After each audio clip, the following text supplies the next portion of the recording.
ni mahali ambapo baraka zetu zinapita, ndio maana ya lango. Biblia inasema malango yetu yawe wazi. Kwa tunaposhughulika na lango, tunaposhughulika na kuongezeka kiuchumi, maana yake tunashughulika na mojawapo ya lango. Nasema malango yatakuwa wazi ili ya kwamba watu wapate kukuletea utajiri wa mataifa. Malango yanapokuwa wazi, maana yake watu watatumwa ili ya kwamba watuletee utajiri wa mataifa. Na sisi tunataka ya kwamba tunapokuwa na kuongezeka, lazima hata uchumi wetu pia ufanyeje? Uongezeke. Bwana Yesu asifiwe sana. Tukasema sasa tutaanza na eneo la biashara. Sema kwenye eneo la biashara, ili ya kwamba uweze kuanza biashara ambao ni mojawapo ya vitu ambavyo vinaweza kutusaidia kuongezeka kiuchumi, lazima uwe na wazo.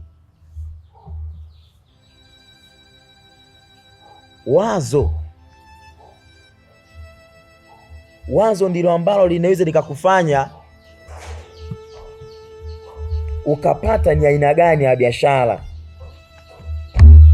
Na kati ya watu wengi, ukifikiria watu wengi sana huwa wana mawazo. Utajiri mwingi haupo kwenye vitu ambavyo tunavyo au tunavihitaji. Utajiri mwingi upo kwenye vitu ambavyo upo kwenye mawazo ambayo tunayo kwa habari ya hivyo vitu ambavyo tunatamani kufanikiwa. Watu wote ambao leo unaona nyumba hii, manake ni wazo la mtu. Ukiona hicho kitu ambacho umekikalia, manake ni wazo la mtu. Alikaa akafikiria kwamba hichi nikitengeneza kitu fulani kitaniingizia pesa. Kwa ni wazo. Kwa kwenye wazo ndio kuna utajiri. Naogopa mtu ambaye haheshimu wazo alilonalo. Ukitaka ufanikiwe, heshimu wazo. Ukiona watu ambao wamefanikiwa walikuwa na mawazo. Kwa sasa tunatakiwa tufikie hatua ya kutoa wazo tulilonalo tupeleke kwenye utendaji. Bwana Yesu asifiwe sana. Nikakuulize, wewe una wazo gani? Na wazo huwa linakuja linategemeana na mazingira ambayo upo. Unaweza kufika sehemu tu sema nikifungua kitu fulani hapa nitapata wateja. Lile ni wazo. Na wakati mwingine usipolifanyia kazi, utakuja ukute mtu mwingine na yeye kapata wazo, nikifungua kitu fulani hapa nitapata wateja. Usipotulifanyia kazi lile wazo, utakuta mtu mwingine kalifanyia kazi na amepata wateja. Afu unaanza kujilaumu, ilikuwa na wazo mimi la kuweka kagenge hapa. Afu unakuta mtu mwingine ameweka nini? Ameweka genge. Nasikiliza, usidharau kitu. Ukipata wazo la kuweka genge sehemu, wewe weka genge tu. Ukipata wazo la kutengeneza keki, tengeneza. Ukipata wazo sema hapa nina wazo la kuwa nauza mayai. Lile wazo ndilo ambalo linaweza likakuletea utajiri. Bwana Yesu asifiwe sana. Haleluya. Sasa wewe una wazo gani? Maana unajua kuongoza watu ambao hawana wazo. Ana wazo kwamba na wazo fulani. Bwana Yesu asifiwe sana. Kwenye wazo ndio kuna utajiri. Kwa hiyo kumbe wazo lako ndio ulimwengu wako. Hautafanikiwa nje ya wazo ulilonalo.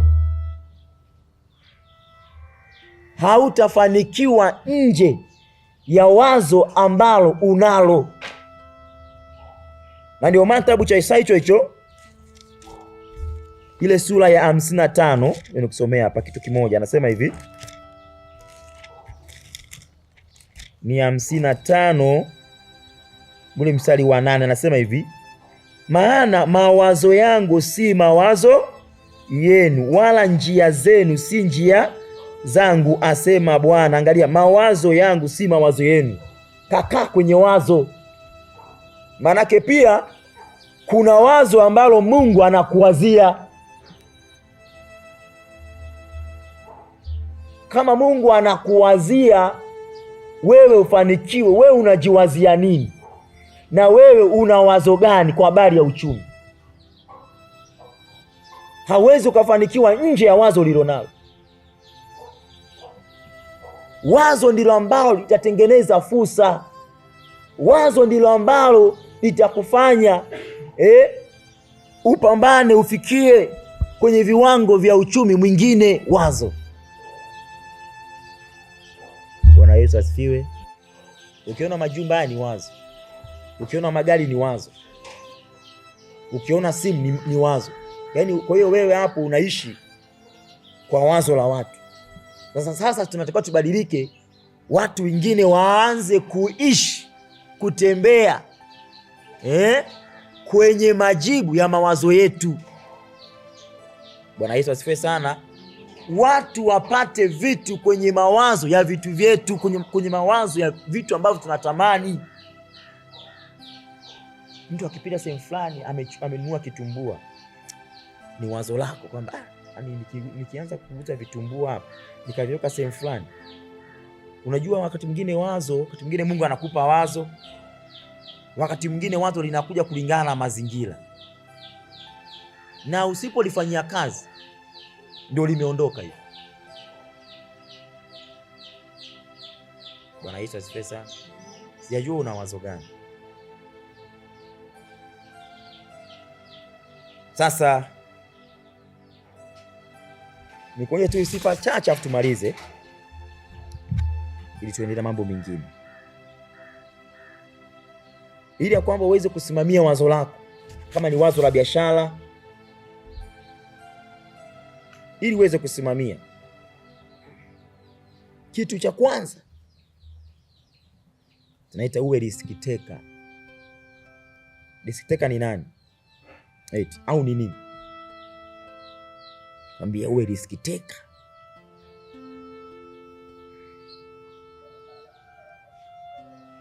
Kwa Kiswahili tunasemaje? Risk taker. Wale Waingereza tunasemaje? Risk taker maana yake nini? Uwe tayari? Uwe tayari kupokea hasara. Risk taker, mtu ambaye hahesabu gharama. Unajua, ukitaka uendee ukuu, kuna wazo ambalo Mungu ataileta ndani yako, na wakati mwingine kuna mazingira ambayo utakutana nayo. Kuna wazo utalipata kulingana na mazingira ambayo linahitaji lipate utatuzi. Kwa sasa kwenye hilo wazo, ili uweze kusimama na wazo la kufikia ukuu, lazima uwe risk taker. Usiwe mtu wa kuhesabu gharama, kwamba hivi nikianza kuuza viazi hivi nitauza kweli? Hivi nikianza kufanya kitu fulani hivi kitatokea nini?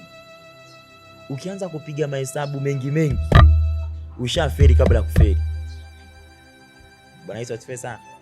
Yaani ukianza kuna nani hivi hapa hivi itatokea nini hapa? Hivi kweli nitauza? Hivi kweli itakuwaje? Hapo ulishaferi. Lakini mtu ambaye anatamani alisimamie wazo lake, huwa hesabu gharama, huwa hesabu ya kwamba nitapata hasara kiasi gani. Ndio hao watu ambao wana move. Wewe uliza leo wenye maduka ambao wamesimamisha maduka makubwa, kuna wakati walivyoanza wakapata hasara, lakini hakuhesabu hasara, alisimama kwenye wazo lake. Bwana Yesu asifiwe sana. Ukitaka ufikie ukuu kwenye eneo la umiliki, heshimu wazo ambalo Mungu wakati mwingine atakupatia, au heshimu wakati mwingine wazo ambalo unalo kwa habari ya kumiliki.